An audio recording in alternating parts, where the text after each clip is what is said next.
Et comme ils avaient prêté notamment au prince de Savoie, comme ils avaient prêté au roi de France, comme ils avaient prêté au roi d'Italie, eh bien, à ce moment-là, les redevances étaient, comme ils ne pouvaient pas remplir leurs obligations, de leur confier des baronnies et des lordships. Et c'est ainsi que les Rothschild ont contrôlé un grand secteur, notamment en Europe, c'est-à-dire la France, la Suisse et l'Angleterre.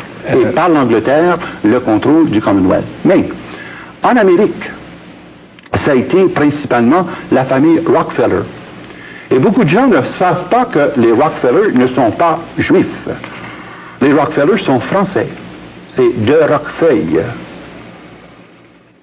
Et les Rockefeller ont construit leur fortune aux États-Unis et pour réussir en Amérique, ont pris le nom de Rockefeller. Mais originalement, c'était les Huguenots français qui ont quitté la France à cause de la persécution, qui finalement se sont établis sous le nom de Rockefeller et ont créé l'empire que nous connaissons.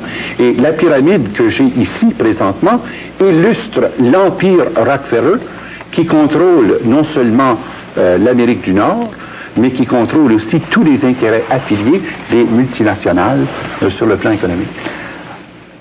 Vous parlez de prêtres druides et ensuite vous parlez des Rothschild, des Rockefeller. Oui.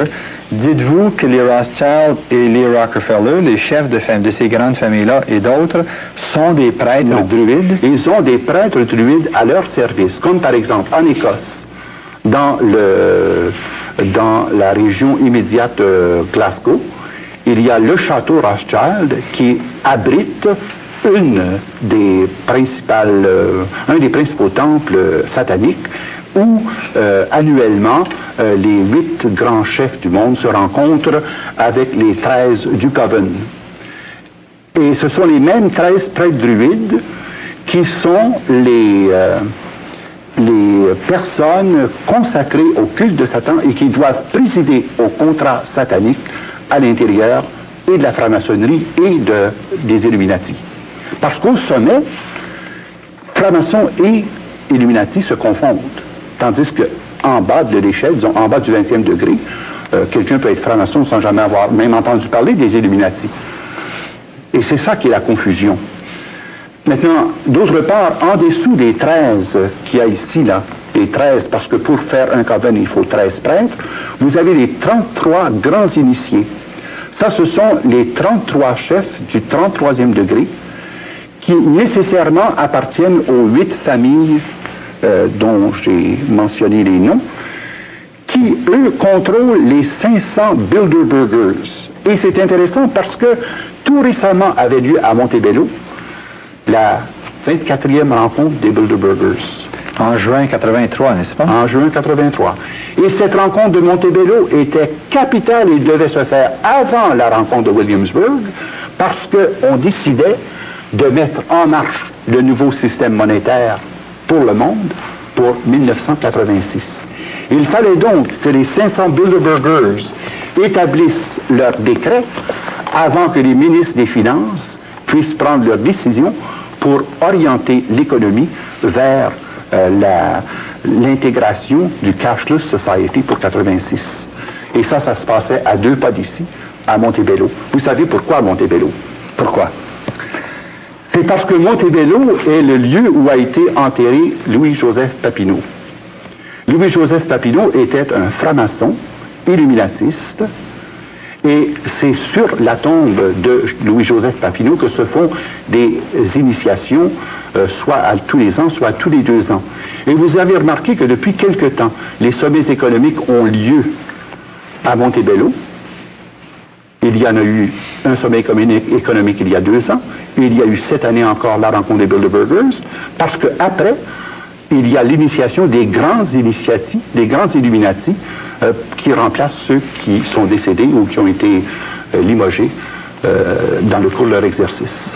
Père Jean-Paul, est-ce que les personnes impliquées dans l'organisation de cette rencontre à Montebello et soit des Illuminati qui vient d'avoir lieu, ou bien l'entente des présidents des États-Unis, président de France, le premier ministre d'Angleterre, premier ministre du Canada, toutes ces personnes-là, est-ce que ces gens sont au courant? Est-ce qu'ils le savent? Est-ce que c'est conscient, ces rencontres face à cette mainmise mondiale, aux Illuminati? C'est bien clair que c'est connu, su et volontaire. Parce que pour pouvoir avoir accès au haut niveau des Illuminati, il faut d'abord que tu aies accès aux Bilderbergers. Il y a 1600 Bilderbergers dans le monde. Qui sont les Bilderbergers? D'abord, le nom de Bilderberger vient du fait que la première rencontre en 1954 s'est faite à l'hôtel Bilderberg en Hollande. Et que le président permanent des Bilderberger est le prince Bernard. Bon, le prince Bernard qui contrôle une partie importante de l'économie européenne, et ensuite la reine Juliana dont les intérêts dans le Dutch Shell Oil Industries et sa propriété personnelle, finalement regroupe sous l'égide du prince Bernard des personnes aussi reconnues, n'est-ce pas, que les Onassis, les Kennedy, pour les Canadiens c'est Cyrus Eaton, vous avez d'autre part John Foster Dulles, les Rothschild, le président Giscard d'Estaing qui était d'ailleurs membre éminent de la loge française, et vous avez Margaret Thatcher, évidemment, qui est à la tête des Round Tables. Vous avez également Henry Kissinger, Robert McNamara, les Warburg, qui contrôlent toute la partie de l'économie concernant l'Autriche, la Hongrie et la Tchécoslovaquie, ainsi que l'économie de l'Allemagne. Alors, c'est tout cela qui est interrelié et qui prennent des décisions occultes. Remarquez bien que ces décisions-là ne sont jamais rendues publiques.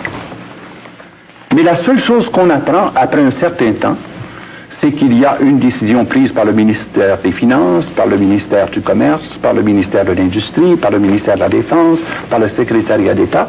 On se dit, mais ça n'a pas de sens. D'où ça vient, cela? La source par laquelle les Illuminati s'insèrent dans les gouvernements nationaux, c'est quand un pays, dans une situation économique, emprunte des sommes colossales, dont ils ne peuvent pas payer les intérêts, encore moins le capital, et qu'alors, au lieu de mettre un pays en déficit, eh bien, on le met en situation de négocier tel ou tel pouvoir. Et une fois que tu as négocié le pouvoir des 5 principaux ministères, tu as le contrôle du pays. Or, le Time Magazine, depuis à peu près 4 mois, ne cesse de nous montrer l'état complètement déficitaire de 37 pays. Et on oublie souvent que le nom du Canada apparaît dans cette liste. Parce que le Canada n'a pas seulement un déficit de 30 milliards, ça c'est le chiffre officiel qui nous est donné, ça c'est le déficit d'opération. Et le déficit réel du Canada est de 496 milliards. Ce que vous dites, Père Jean-Paul, c'est que les banquiers mondiaux, les financiers mondiaux prêtent de l'argent au gouvernement pour des grands projets, des méga-projets, ainsi de suite. Et ensuite, les gouvernements ne peuvent repayer ces intérêts, ne peuvent repayer ces capitaux. Oui. Ils sont donc obligés de donner autre chose aux banquiers mondiaux en échange. Et ce qu'ils leur donnent, c'est la mainmise sur certains pouvoirs. Ça, c'est sur le plan économique. Mais la même chose est vraie sur les autres plans, sur le plan politico-militaire, sur le plan religieux et sur le plan socio-culturel. Est-ce dans ce sens-là, Père Jean-Paul, que vous parlez d'une mainmise mondiale? Oui, tout à fait dans ce sens-là.